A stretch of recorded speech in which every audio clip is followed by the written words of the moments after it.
Greetings from eMedi News and HCFI Foundation of India. Welcome to the show Chat with Dr. KK. And today we will have with us Dr. Prakash C. Didwania, who is a clinical professor and chief of cardiology at University of California, San Francisco. He is also a clinical professor at Stanford University. Thanks and welcome to our show. We have been watching you for over a decade, listening to you and seeing your interest changing from subject to subject. And now your passion today is on preventive cardiology. Yes, indeed. And your second passion is optimal medical therapy. Yeah. We're going to concentrate on both the issues. Okay. When it comes to preventive cardiology, there has to be something wrong in India, because in our mythology, when we talk about Treta Yuga and Dwapar Yuga, in Ram Rajya and in Krishna Rajya, except for Raja Dashrath, there is no mention of coronary artery disease. Right. If I see the rulers of today in India, the member of parliament, the politicians, the prime minister, the president, the ministers, you'll find a large number of them have either a coronary artery disease, bypass surgery has been done. But in our ancient rulers, except for Raja Dashrath, there is no mention of coronary artery disease. That means there is something. People say that being an Indian is a risk factor. At that time also they were Indians. But our lifestyle has changed dramatically now. In those days, our rulers or Raja, Maharaja, jo bhi bole hain, they used to be physically active. They used to go hunting. They will be very active within their palace even. They will not be sitting on their throne. They will be going out in the garden, walking, talking to people and all that. Today, politicians, I don't want to be specific to anybody, they're mostly sitting in their chamber or they're going to parties, and they also have, in addition to that, they have a lot of stress level. In those Do you think that metabolic syndrome, which was not there before, except for Lord Ganesh, who has been mentioned as with a pot belly, we have not seen pot belly in any of our mythological people. Right. So do you think that that the recent concept of so-called insulin resistance is the new epidemic which is leading to coronary artery disease? I wrote about it actually before it became popular even in America. I had a special issue of American Journal of Medicine on cardiovascular metabolic syndrome in 1998. The metabolic syndrome, as we see in India today, is really a disease of westernized lifestyle. It's the westernized diet, it's lack of physical exercise, and yet consuming calories that are beyond what our body can. So it's what was defined long time ago, caloric excess in far in excess of the demand. So most of you people say that being an Indian is a risk factor. Well, I don't know whether being an Indian itself is only a risk factor, but what we are saying is that today the disease prevalence is so much higher in India. Let me complete my question. If I take that hypothesis that being an Indian is a risk factor, then my mythological era lifestyle was preventing me, because the genes are the same, was preventing me from getting a heart attack. And the Western culture, with the genes we have, is putting me into a risk of heart disease much more than Americans. Well, there is this hypothesis, which is never 100% proven, of thrifty gene hypothesis. And the thrifty gene hypothesis teleologically goes to the fact that even in those days when our rulers and other people were there, in India there used to be cyclical famines. And if you remember the ethics of our old rulers, if the regular people cannot eat enough, then they also, along with them, used to fast. This sort of cyclical famines produce this so-called thrifty gene in our body, essentially storing energy for the hard times. And this phenomenon, as you know, has been going on until the canal system came out. And this was going on for centuries. And this thrifty gene now is malfunctioning. There is no need for thrifty gene. There is now gluttony. Everybody is eating more than what they need. And this thrifty gene malfunction now, instead of storing, it really is over-storing the calories. And this is what leads to fatty liver. This is what leads to deposition of fat in the visceral tissue, which then has become an endocrine factory. And that's what causes the metabolic syndrome. I'll give you one more hypothetical situation. And that hypothesis is that refined carbs, white sugar, white rice, and white maida, is one of the factors for Yes, indeed. hyperinsulinemia, insulin resistance, metabolic syndrome. Yes, absolutely. In our mythology, there was a rule that you will fast once in a week, you will extra fast once in a month, Right. then you will fast 9 days each on Navratras. That means 80 days in a year you will fast. Right. And the fast that meant was no cereals, no carbohydrates. Correct. That means carbohydrate fast was recommended in our mythology 80 days in a year. Was it preventing so-called metabolic syndrome? It probably was. And when people today, when they talk about, oh, we are still fasting, they're not fasting. They eat 10 times a day. That is feast, fast, and feast. Exactly. That's not a fast. So I agree with you. I think the lifestyle was such.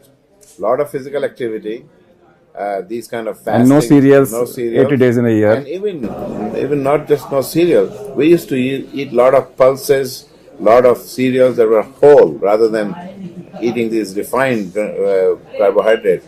Maida was rarely used in old times. I remember even in my own lifetime, 50 years ago, maida was not heard of. Absolutely. Yeah. So I think, and of course, the whole wheat, as we know today in the diet as well, has a lot more properties, has proper fiber, and fiber has been shown, high fiber diet has been shown to reduce the risk of diabetes and also lipids as well.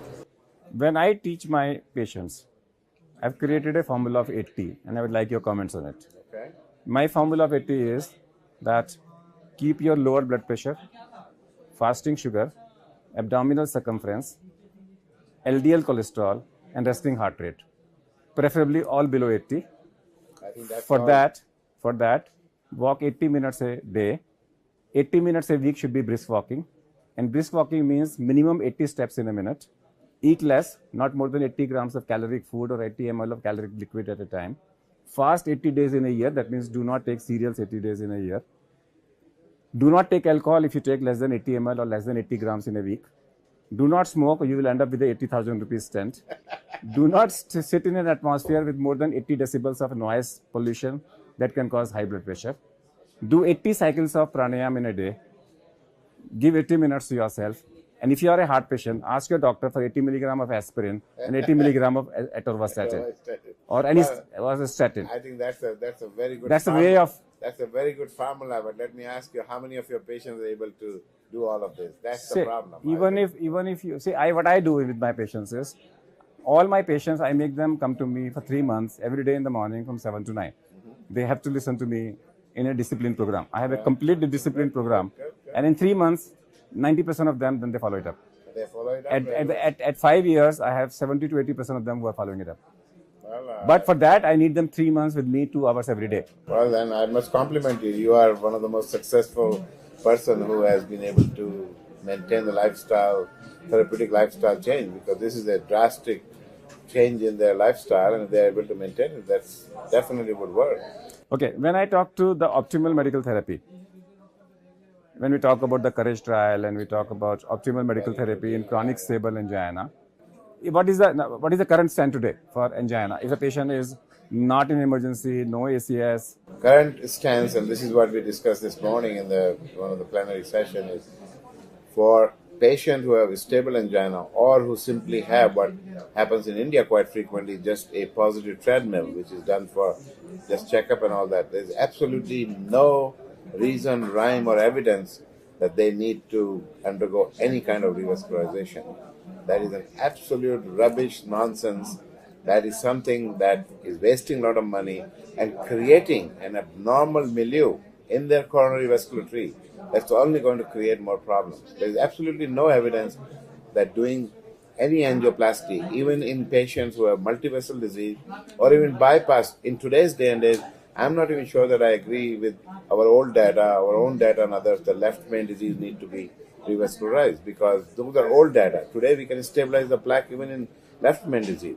And it's the unstable plaque that causes myocardial infarction, which then subsequently lead to death, sudden death, what have you. To find out whether the plaque is unstable, one is symptoms. The second is... You don't need to do anything to... No, if anybody has disease, you can assume that they have multiple unstable plaque. So I assume every one of my patients has unstable plaque. I treat every patient as a time bomb once they have risk factors. And I treat every patient aggressively, bringing their LDL down as much as I can. If they already have established disease, their LDL should be somewhere between 50 to 70. They should all be on aspirin, like your own 80 rule. So they should be on 75, 80 milligram of aspirin. In addition to that, their blood pressure should be reasonably controlled. I have become a firm believer in the last 6 months to a year with all the meta-analysis and review of the data that we don't need to drastically lower blood pressure. I think having blood pressure somewhere to less than 140 over 85 or 90 is sufficient enough, because there is the U-shaped or sort of a J-shaped curve for blood pressure. And I think if they have diabetes, probably with lifestyle change, such as what you suggested, or with drugs that don't have adverse effects, such as metformin, but have some DPP-4 inhibitors, controlling their glucose, avoiding sulfonylurea and insulin as much as one can. So failure of medical treatment to provide wanted quality of life is the indication for intervention. Well, still I'm not sure that that's the indication, but then you might have to do it if they are having a lot of symptoms. No, failure of medical treatment. Yeah, but provide failure defined by what? They have to have symptoms. Okay. The only thing that revascularization does is improve symptoms. Nothing else. Nothing else. So even if they fail, they might be at a risk of having myocardial infarction, but I'm not sure that I can reduce it by doing the most comprehensive, complete revascularization. I cannot do it. I mean, there is some suggestion that those who have had life-threatening arrhythmias, perhaps in them I can prevent certain deaths. That's about the only evidence there is. I'm aware of two of our politicians. Mm-hmm. Both of them, the one have got 3 procedures in 12 years, mm-hmm. Yeah. 2 angioplasties and 1 surgery. The another one had 4 procedures in 12 years, 2 surgeries and 2 angioplasties. Yeah. The public perception is that angioplasty and bypass doesn't last more than 4, 5, 6 years. Yeah. Well, then why not postpone them as long as possible? Yeah, why not postpone them? And I think those politicians and other people alike might be thinking, oh, because I got the procedure, I'm leaving. No, not only, first of all, false perception that I'm okay, now I can go out and drink and do whatever and eat whatever. That's false security. But in addition to that, often people cite these examples. But because he got this procedure by such and such doctor, that's why he's leaving. That's nonsense. There is no comparative data showing that. Actually, data is on the other side, that if he didn't get the procedure and had optimal medical therapy with all the things we talked about, that he would probably do better than what he's doing. First of all, avoiding any procedures, avoiding all the unnecessary testing that goes with the angioplasty, because once you have angioplasty, you unnecessarily go through scintigraphic studies and echocardiographic studies and all that. I mean, I hate to call it as a monetary gain for my colleagues, but keeping that aside, as far as the patient benefit is concerned, I really don't see any. Most of the doctors in India, the budding doctors, are shifting to interventional cardiology because of monetary benefits. Yeah. Because they feel there is more money and... But that's changing in the United States. So what is the economy of preventive cardiology in the United States? In the United States, people are now switching more to things like preventive cardiology, heart failure, electrophysiologic areas and all that, because in preventive cardiology, is it more paying in US? It will be with the Obamacare now. Yes, it will be paying. What will be the change in Obamacare? Well, Obamacare will regularly pay for preventive strategy. For example, regular screening of lipids and treadmill, etc. that is done, and then subsequently for what we call cognitive medicine, in which like interaction with the patient. Will that be? Will the counseling sessions be paid? Yes, that will be paid. And will that be enough for young budding doctors to shift as a monetary benefit? That I can't tell. I mean, right now, unfortunately, we have a large fellowship program, and we have the same quantity that you are mentioning, because everybody thinks that they are incomplete if they don't know how to do intervention. I was doing intervention 35 years ago. I never felt more complete. So in India, if you are an interventional cardiologist, you are A grade, and if you don't know how to do an intervention, you are a B grade. That's very unfortunate. I mean, that's because people have thought that only they can push catheter that they are cardiologists, otherwise they are not cardiologists. That's very unfortunate. It takes a great deal of knowledge and it takes a great deal of thought process to be a good all-around cardiologist. It does not take that much effort to be a good plumber. A plumber does not need to be educated. Absolutely. If Obama calls you and makes you the head of to develop a cardiology program in India, yes, or in the third world countries, yes, what will you do? Well, I would definitely implement public health measures first. What India needs today is awareness of the public. Public doesn't know. This morning I was talking to Professor Manchanda. He said that he was treating a minister, and the minister didn't even, he was undergoing treatment by someone, I don't know the name, and the minister, when Dr. Manchanda told him that, how are you eating eggs? 2 eggs will have 600 milligram of cholesterol. He said, nobody told me. This is what is happening to our elites. You can imagine what the lay public knows about it. So I think, and we should really incorporate, since public in India is very much influenced by cricket players or Bollywood stars, we should incorporate some of them and have them campaign for healthier lifestyle measures, etc. So when it comes to campaign, in India, 25 lakh people die every year because of cardiac arrest.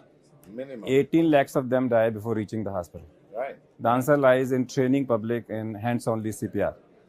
And we have a program called CPR 10 that within 10 minutes of death, earlier the better. Sure. For the next 10 minutes at least, compress the center of the chest with a speed of 10 into 10, that is 100 per minute. Right. Do you feel that every school, like that, education like that? Absolutely.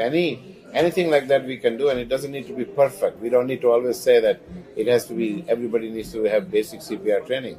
Anything like that would be only helpful. And I think once we start doing more, we can be probably more organized, more systematic.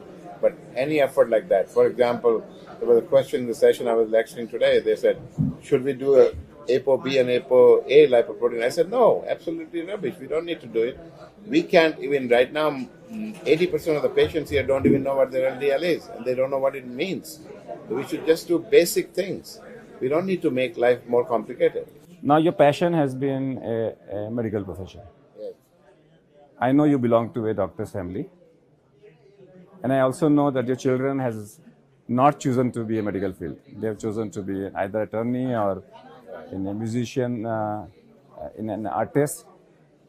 If to any circumstance you were not a doctor, what you would have been as a passion? Do you have any other passion? That means do you have any other hobby? Well, I have multiple hobbies, but hobbies are different than what I want to do in life. But I mean, first of all, I never thought of anything other than being a doctor from the time I was a child, because my father in those days used to have practice at home. So people would come to see him. And when I used to see some of the people in Rajasthan put their turban in his feet, you decided that nothing else. I thought nothing could be more noble than that, and the confidence they had in him. I think if for some reason or other I could not become a doctor, I would still be probably trying to do something in the healthcare field, policy making perhaps, because that has been my passion since the time I was in medical But do you school. have your comments about other systems of medicine? Ayurveda, Oh, I think these are all complementary, what I call them complementary. Ayurveda is an excellent system and properly done. My uncle was a very famous Ayurveda in Rajasthan. He was blind, and he really took care of lots of people who would come to him, and I used to admire whether he used behavioral modification, whether he used his common sense, and just what knowledge he had. But his patient used to feel quite well afterwards, and this is what today we call naturopathy. Ayurveda is 50% of Ayurveda is naturopathy, using natural ingredients which have been shown over time. Like using turmeric for things like, and we know today people take haldi tablet, Karela, and all that for prevention of diabetes. It has been established for a long time. So I think Ayurveda is very good. I think our other systems that are homeopathic, I'm not as knowledgeable about them. But I think in certain diseases, skin diseases and others, homeopathic might also work very well. But I mean, my knowledge is confined to allopathic system. So what Dr. Prakash Dijwania says is that if he was not a doctor, probably he would have gone into policy and still connected to healthcare. He never thought of not being a doctor or not being associated with the healthcare, and he thought that the noblest profession is a medical profession. And if that is the spirit of people like him, and that should be the spirit of the younger generation, that the medical profession is still a medical profession. Dr. Dijwania is very clear that no interventions unless they are a must. If a patient is asymptomatic, don't touch. Don't touch a sleeping lion. If you touch him, he will backfire you. That's all for today. We thank our guest, Dr. Dijwania. One additional thing I'd like to add there, be honest with your patients. If you decide to do intervention, tell your patient that it is not going to prevent heart attack and it's not going to prevent them from dying. If you tell that, 80% of the patient will not undergo that intervention. So, Dr. Dr. Ridwania very clearly says is, imagine yourself as a patient, Right. and if you are going to talk about that, if you're going to say, go and do angioplasty in me, then only advise your patient to go for angioplasty. Otherwise, go for risk factor management and optical medical